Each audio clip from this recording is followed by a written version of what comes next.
최근 산재 사망 사고에 대해서 이재명 대통령이 직접 현장을 찾고 대책을 지시하는 등 전임 정부와 다른 행보를 보이고 있습니다. 우리 지역과 관련이 있는 포스코 ENC 건설 현장에서도 사망 사고가 계속되고 있고 포스코 광양 제철소에서도 얼마 전 추락에 따른 사망 사고가 있었죠.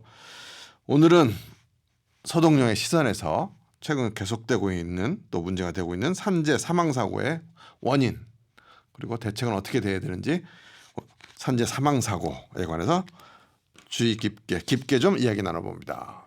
서동영 나오셨습니다. 안녕하세요. 안녕하세요. 네. 이재명 대통령이 좀 강하게 얘기했죠. 지금 뭐 면허까지 취소 얘기한다 이런 얘기까지 하고 좀 강하게 하고 있어요. 이번 정부에는 좀 끊겠다 이런 의지를 좀 강하게 내비치고 그런 것들이 보도가 되고 있는데 실제로 우리나라의 산재 사망 사고율이 다른 OECD 국가보다 높습니까? 그 한국 산재 사고 사망자 비율이 노동자 1만 명당 0.43명이래요. 2022년도 기준입니다. 네.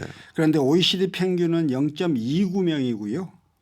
약간 일본은 0.15명. 독일은 2020년 통계인데 0.07명이에요. 그러니까 독일보다 6배 많고 일본보다 3배 많은 그렇네요. 수치입니다. 지난 3년간 중대재해처벌법 적용 사업장의 산업 현장 그 사고가 1,748건이라고 하고요. 1,748건. 연평균 610명이 죽는다고 하는 겁니다. 그런데 이제 이 데이터를 볼 때 조심해야 되는 건 중대재해처벌법 적용 사업장에서만 그래요. 중대재해처벌법은 그렇죠. 일단 작년까지는 50인 이상만 적용이 됐고요. 이제 작년부터는 50인 미만까지 적용이 되고 있긴 한데 5인 미만 사업장의 경우에는 아예 적용 대상이 아니거든요. 예, 그렇죠. 그렇게 보면 사실 산재 사고가 대부분 그 열악한 데서 더 많이 나잖아요. 회사에서 많이 일어난다고 보면 지금 이 중대재해 사업장 적용 사업장의 산재 사고만 갖고 그 볼 수는 없는 문제가 있는 거고요. 지금 일하러 갔다가 주검으로 돌아오는 노동자가 하루 2명꼴이다. 지난해 600명이 넘으니까. 근데 이제 그거보다요. 이게 숫자가 훨씬 많은 거예요. 지난해 노동자 1,271명이 직업 관련 질병으로 그리고 827명이 추락, 끼임, 깔림, 폭발 사고 등으로 숨졌다라고 하는 그 보도들이 있는 거거든요. 그러니까 그 일단 그 중대재해처벌법 적용 사업장도 숫자가 적지 않고 전체 5인 미만 사업장까지를 포함을 하면 한국의 산재 사고율은 굉장히 높은 편이라고 볼 수 있죠. 그렇네요. 사실은 이게 그래서 한 3, 4년 전에 문재인 정부 시절에 우리 국회의원님이 국회의원 하실 때 산재 재처벌법을 제정을 했잖아요. 그때도 이런 논의들이 많았어요. 끼임 사고 뭐 그때 뭐 되게 많이 있어서 이런 거 근절해야 된다. 그래서 처벌을 강화해야 된다. 그래서 재처벌법이 3년 전이죠. 3년 전입니다. 근데 그 후로는 좀 개선됐다는 이런 게 없습니까? 일단 그렇지 않아요. 그러니까 그래요? 중대재해처벌법 적용 사업장의 사망 사고가 2021년에 248명이었다가 잠깐만 2021년에 248명, 작년 2024년에 250명 오히려 2명 늘었다는 거예요. 그러니까 이제 이렇게 보면 지금 중대재해처벌법은 아무런 효과가 없는 거 아닌가라고 하는 그런 회의론들이 좀 생길 수가 있는 거죠. 근데 그 중대재해처벌법의 입법 과정 좀 정과정들을 설명드릴 필요가 있어요. 그때 뭐 입법 과정에 계셨으니까. 지금 우리나라가 지금은 OECD 압도적 1위이기도 하고 산재 사망률 1위라고 하는 오명을 갖고 있는데 우리나라 전에 그 오명을 갖고 있는 나라는 영국이었어요. 아, 그래요? 의외로? 영국이 온갖 애를 다 써도 산재 사망 사고가 안 줄어요. 그래서 영국도 우리의 중대재해처벌법에 해당하는 기업살인법이라고 하는 법을 먼저 만들었죠. 아, 그래요? 그래서 처벌을 중심으로 해서 쭉 하는데 산재 사고가 안 줄어요. 아, 그래도 그래서 그 다음에 했던 게 산업안전보건청을 만들어서 대대적으로 그 근로감독관들을 늘리고 이 사람들이 수시로 그 사업장에 드나들면서 산재 사고 예방을 위한 교육도 하고 지도도 하고 하는 과정들을 거치니까 산재 사고가 줄었단 말이에요. 그래서 이제 우리도 이 산재 사고를 줄이기 위해서 어떻게 할 것인가를 가지고 굉장히 논의를 많이 했었죠. 처벌이 중심이 아니고 예방이나 교육 이런 게 중심이 돼야 된다. 그렇죠. 그래서 우리도 처벌법 말고 그걸 먼저 하자라는 의견도 있긴 했었어요. 3년 전에 있긴 했었는데 우리는 특히 이제 뭐가 문제였던 거냐 하면 이 사업주들이 안전에 대한 비용 이걸 아낄 수 있는 비용이라고 생각을 해요. 그걸 아끼면 그게 수익이 되는 이런 그 인식들이 상당히 많았기 때문에 일단 산업안전보건청을 통해서 예방과 지도를 강화하는 것보다 우선 사업주들이 안전에 대한 비용은 결코 줄일 수 있는 비용이 아니다. 안전에 대한 비용은 필수적인 투자 비용이라는 인식을 갖도록 하는 게 먼저다라고 하는 주장들이 좀 세게 제기가 되면서 중대재해처벌법이 먼저 만들어진 거였고요. 그래서 중대재해처벌법 자체로도 영국의 사례를 보더라도 그렇게 산재 사고를 줄이는데 큰 효과가 있지는 않은 이제 그런 게 있었는데다가 우리나라는 지금 22년 1월부터 24년 6월까지 중대재해처벌법 위반으로 기소된 사업자가 51명에 불과해요. 그 사이에 그 많은 산재 사고가 났음에도 불구하고 거의 3년 동안 그나마 51명 중에 유죄가 선고된 사람이 17명이고요. 실형은 2명밖에 안 돼요. 그러니까 그 검찰이나 또는 법원에서도 중대재해처벌법을 적용해서 강력하게 처벌하겠다는 의지를 갖고 있지를 않기 때문에 이 중대재해처벌법이 시행이 됨에도 불구하고 산재 사고가 줄어들지 않게 된 거죠.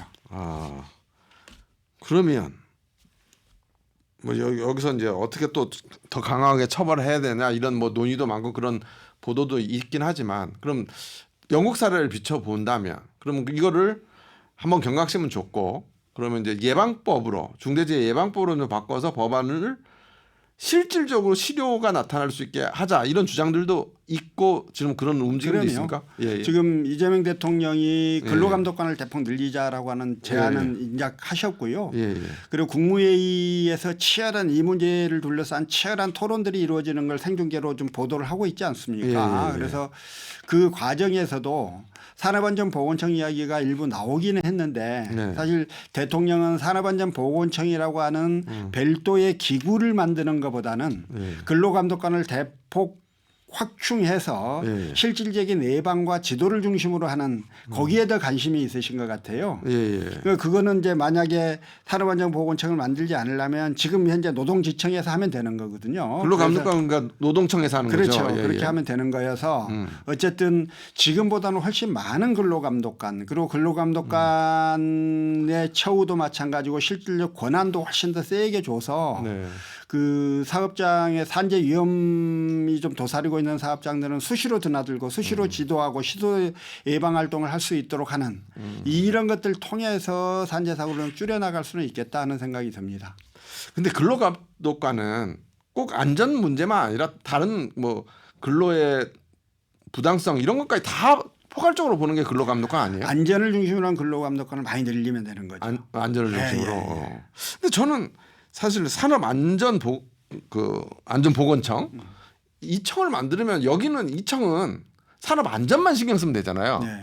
근데 우리나라 노동 문제가 여러 가지 제기도 많고 안전 말고도 다른 문제들이 너무 많기 때문에 안전청이 있는 게 더 낫지 않나 이런 생각이 드는데 그게 실효적인 정책의 집행의 측면에서는 더 나을 수 있습니다. 그런데 이제 어쨌든 지금 우리나라에서 행정기관 하나를 새로 만드는 거가 갖는 여러 가지 부담들이 있을 수가 있어서 대통령이 입으로 직접 말씀하시지는 않는데 느낌적으로는 산업안전보건청보다는 기존의 노동지청에서 그 문제를 강화하는 쪽으로 생각하고 계신 게 아닌가 그런 느낌이 들었습니다. 그래요. 그리고 또 이게 조금 우리 지역하고 좀 많이 연관되는 게 포스코 ENC 사망 사고가 좀 많이 주목을 끌었고 또 여기에 대해서 이재명 대통령이 많은 얘기를 했고 거기서 이제 면허 취소까지 얘기가 나왔잖아요. 근데 이제 포스코 ENC가 잘 모르는 분들은 이게 뭐지 하는데 이게 포스코 건설이잖아요, 옛날 그죠? 예전 건설. 그러니까 건설사예요. 그러니까 우리가 있는 포스코 광양제철소랑 다른 곳인데 예, 건설사인데 여기는 뭐 저기 보니까 본사도 인천 송도에 있고. 그러니까 아무튼 이렇게 포스코 ESG가 이렇게 타겟이 되는 이유는 뭐예요? 왜? 그 사망 사고가 예. 났지요. 4명. 예, 4명 사망 사고가 나자 대통령이 그 공개적으로 이 문제에 대해서 경고하고 지적을 했는데 며칠 있다가 또 사망 사고가 나니까 이 대통령으로서는 산재 사고를 줄이겠다고 하는 정부의 강력한 의지가 전혀 그 기업 현장에서 먹히지 않는다라는 생각들을 좀 하게 된 것 같고요. 예. 그래서 이번에 이제 포스코 ENC에 대해서 강도 높은 조치들을 통해서 네. 다른 기업들도 이 문제에 관해서 더 경각심을 갖는 이런 계기로 삼으면 좋겠다라는 생각을 한 게 아닌가 싶어요. 예. 일단 건설 면허 취소 또 공공 입찰 금지 방안을 가능한지 좀 찾아가지고 보고하라 이렇게 지시를 직접 하신 건데 예. 이게 이제 관련 법들을 다 좀 찾아봐야 되는 거여서 실질적으로 가능한지는 잘 모르겠어요. 그런데 그럼에도 불구하고 어쨌든 이렇게 가장 센 기업의 생존과 그렇죠. 관련될 수 면허를 있는 붙이는 거는 뭐 예. 의사가 면허 없으면 돈 못 버는 거랑 똑같은 거죠. 생존과 관련된 센 조치들을 요구를 해서 이번 이게 정부의 이 의지가 네. 그냥 이례적인 쇼가 아니다. 예. 확고하게 잡겠다라고 하는 의지를 좀 표명하는 그런 이번에 그런 일환으로 네. 이런 조치를 좀 말씀하신 것 같아요. 그래요. 그래서 실제로 이게 면허 취소 가능할까 해서 제가 우리나라 국내 건설사 순위를 한번 봤어요. 그러니까 포스코 ENC가 7위예요. 국내에서 7위 정도를 한 번에 면허 취소한다. 이건 쉬운 건 민주사회에서나 자본주의 사회에서 쉬운 건 아닌 것 같고. 근데 이제 산재 사고에 대해서 늘 그런 식으로 대마불사 방식으로 네. 설마 우리한테 이렇게 되면 안 된다는 거죠. 네. 그래서 이번은 정말 거기까지를 감수하고 세게 있게 정책들을 좀 집행하겠다고 하니까 네. 기업들도 남다른 경각심을 이번에는 가져야 되는 거다. 이게 네. 그냥 저렇게 쇼하다가 말 일이다라고 생각해서는 안 되는 상황까지 온 거다. 그거는 조금 강조할 필요가 있을 것 같아요. 그렇죠. 지금 이재명 대통령 한마디는 그 전에 대통령 한마디보다 한 3배는 힘이 있으니까. 그렇죠. 그래서 뉴스 보니까 대한건설단체 총연합회 건설업 관련 16개 단체 연합체는 여기서도 뭐 대책회의를 하고 TF팀을 만들고 부지런히 움직이더라고요. 이게 재밌는 게 건설단체 총연합회를 줄이니까 건달련이에요. 재밌다는 얘기 잠깐 한 거고요. 우스갯소리로. 아무튼 이렇게 그러면 결국은 지금 근로감독관을 결국은 이제 앞으로 이제 줄여나가는 거. 그 어쨌든 늘려가 나가는 거. 근로감 늘려나가는 거. 재해를 줄이기 위해서 근로감독관을 늘려나가는 거. 이 정도면 된다고 보시는 거예요? 의원님은? 예. 해봐야 하는 거죠. 예. 우선 예. 한국은 굉장히 빠른 시일 안에 압축 성장을 한 나라이다. 네. 그래서 성장이 모든 것들을 그 좀 우선하고 네. 그 성장이 가장 칭찬받고 이렇게 하면서 예. 특히 우리 노동자들한테는 산업전사라고 하는 이게 무슨 산업전사예요. 너 산업하다가 싸우다가 죽어도 좋다라는 뜻인가 뭔가 이게 말이 안 되잖아요. 네네. 그래서 근데 이런 노동자들의 생명을 최우선으로 하는 이런 가치들이 우리 사회에 좀 정립이 덜 돼 있는 게 현실이고요. 예. 지금 이번 기회에 이것들을 제대로 바로잡지 못하면 선진국 대한민국의 위상은 심각한 타격을 더 입을 수밖에 없을 겁니다. 알겠습니다. 그래서 이제 우리가 과거처럼 개발도상국이 아니고 이제 선진국이라고 하면 선진국의 위상에 걸맞는 국가가 돼야 하는 거고요. 그걸 대표할 수 있는 여러 가지 그 수치들이 있지만 산재 사고 사망률 네. 이것도 가장 큰 거고 네. 그다음에 그 학교 출산율 그다음에 그 자살률 뭐 이런 좀 오명이 씌어져 있는 이런 수치들을 정상화하고 바로잡는 이런 국가적 노력들이 이제 가장 집중해서 해야 할 시기고 네. 그 시기에 이재명 대통령이 이걸 틀어진 거다 그렇게 생각이 듭니다. 근데 그러니까 이런 문제 결국 인식의 문제와 어떤 태도의 문제에 대해서는 이렇게 하면 될 것 같은데 여기에는 또 구조적인 문제가 우리나라 건설 현장에 구조적인 문제가 있고 중대재해처벌법 할 때도 문제가 됐던 게 결국은 도급, 하도급 재도급 이 문제, 이 건설 현장과 우리 산업 현장의 이 문제가 구조적으로 시스템이 바뀌지 않으면 아무리 인식을 바꾼다고 해서도 안 되는 측면이 있지 않습니까? 그렇습니다. 예, 예. 최근에 지금 포스코도 마찬가지고 사고가 예. 대부분 외주업체, 하청업체 직원들에서 예. 사고가 훨씬 많이 나잖아요. 예, 그건 위험의 외주화가 거의 이제 그 일상화돼 있어서 네. 결국 가장 그 힘 없는 외주업체, 영세업체의 노동자들만 사고가 나고 예. 그 힘없는 노동자들만 이제 그렇게 가고 있는 건데요. 그래서 위험의 외주화를 막을 수 있는 방법, 뭐 이것과 관련해서 지금 노란봉투법 이 좀 추진되고 있는 건데 그 문제에 대해서 논란이 많습니다만 이게 뭐 여러 가지로 노동 조건의 개선 측면에서도 의미가 있겠지만 위험의 외주화를 막는다는 측면에서도 노조법 2, 3조 노란봉투법은 좀 의미 있게 접근할 필요가 있겠다는 생각이고 지금 노동계에서 가장 세게 좀 이야기를 하고 있는 건 작업중지권이에요. 그러니까 노동자가 내가 위험하다고 생각하면 자금을 중지할 수 있는 권한을 노동자한테 줘야 해야죠. 근데 지금은 모든 작업 지시권이 사용자한테 있기 때문에 노동자가 임의로 그렇게 해서는 해고 사유가 되기도 하고 그렇거든요. 네. 그래서 작업 중지 권한을 주는 것, 그다음에 2인 1조 근무를 의무화하는 것, 이 몇 가지 방안들을 좀 이야기하고 있는데 네. 이런 방안들에 대해서도 제도적으로 할 수 있도록 좀 적극적으로 추진할 필요가 있을 것 같고 기본적으로는 사업주들의 좀 인식의 변화들도 크게 좀 필요할 것 같고 그렇습니다. 그래요.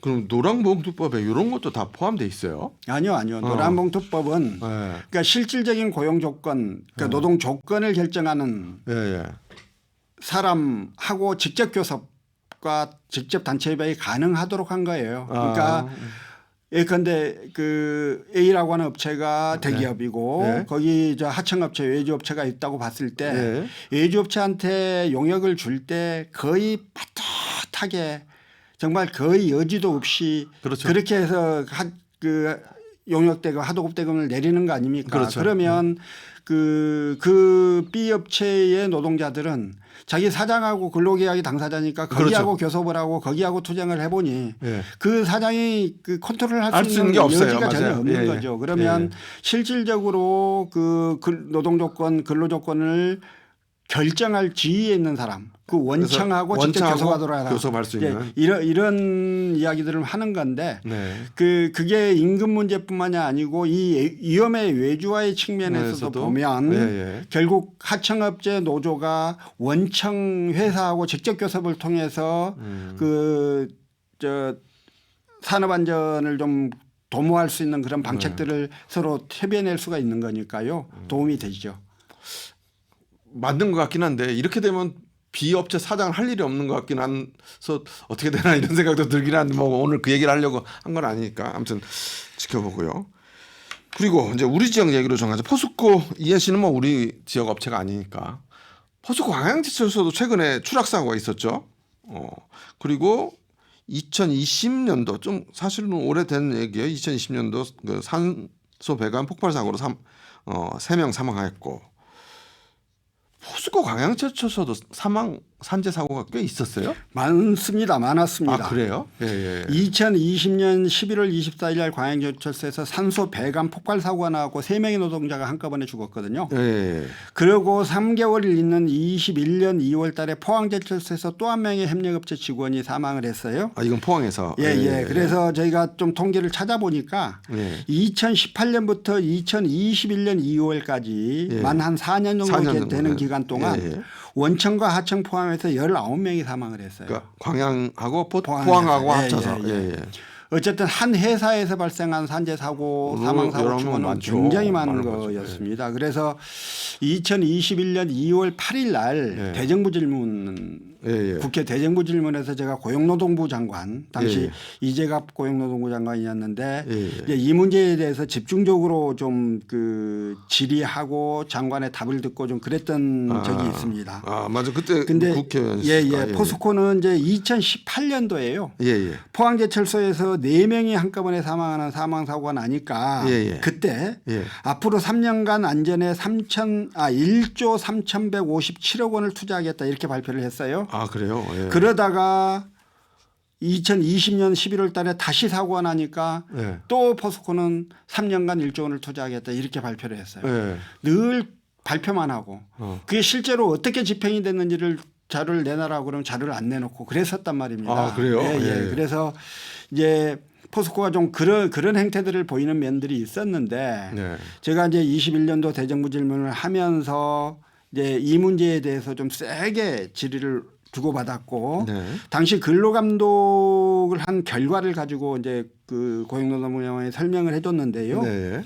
설비 노후화 문제 네. 그리고 협력업체에 대한 통합적인 안전관리 체계의 미흡 문제 예. 그리고 그런 것들을 이행할 수 있는 분위기가 안 되는 전반적인 안전관리 체계가 부실했다 이런 점들을 좀 확인했다고 이야기를 했고요. 예. 좀 그때 했던 이야기들을 조금 풀어보면 이번에 저희가 확인해 본 결과 이거 장관이 하신 말씀입니다. 예. 시설 측면에서 보면 노후화된 시설이 적시에 개선되지 않아서 예. 잠재적인 사고 위험이 굉장히 많이 남아있는 상태이고 네.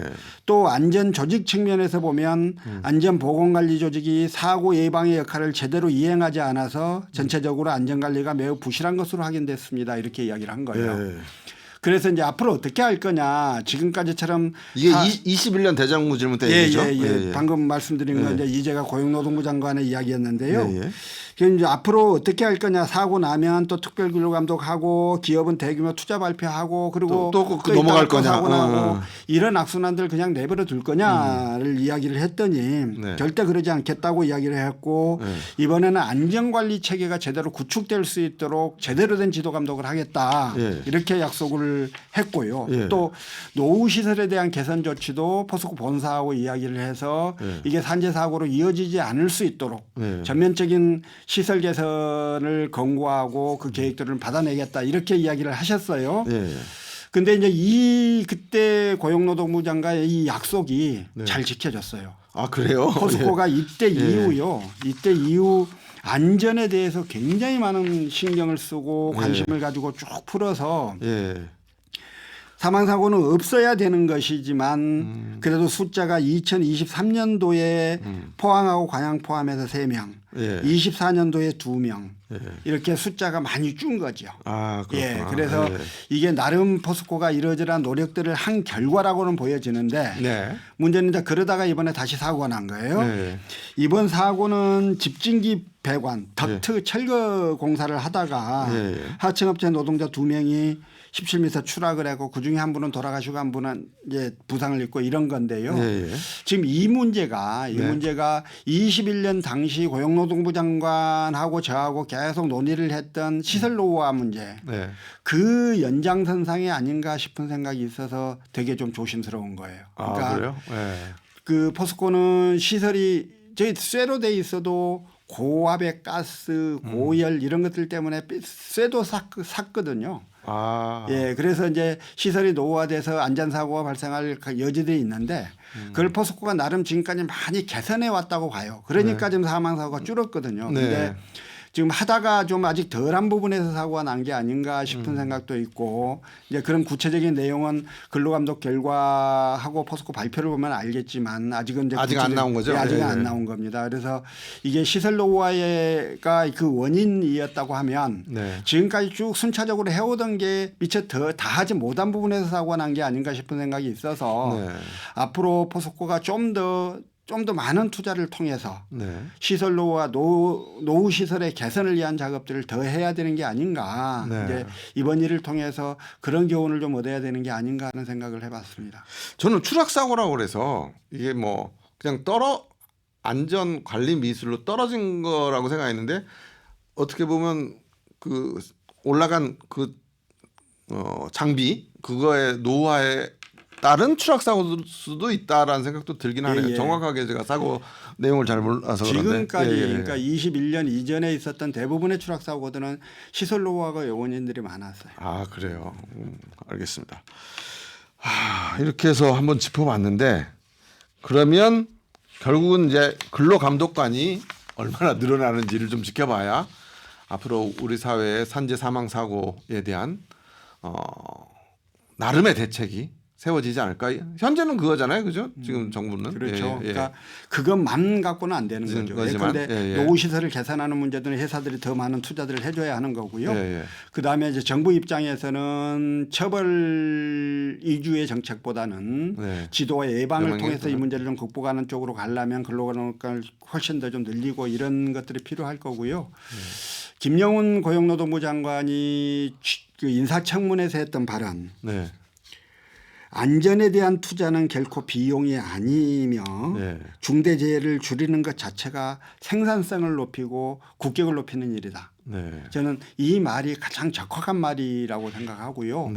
이러한 기조가 정부에서 시종일관 이 정책의 기조들을 발휘할 수 있어야 하고 이제 기업들도 한국이 이미 선진국이고 한국에서 대기업으로 평가받는 기업들 대부분이 글로벌 기업으로서 세계적으로 이렇게 관심을 받는 그런 기업들인데 이런 기업들이 산재사고 1위의 오명을 쓰고 글로벌 기업으로 갈 수는 없는 거거든요. 그래서 이번에 정부가 강력한 의지를 표명한 이때 기업들도 호응해서 산재 사망 사고를 줄일 수 있는 획기적인 대책들이 나왔으면 좋겠습니다. 오늘 말씀 여기까지 듣겠습니다. 감사합니다. 네, 지금까지 서동영 전 국회의원과 함께했습니다.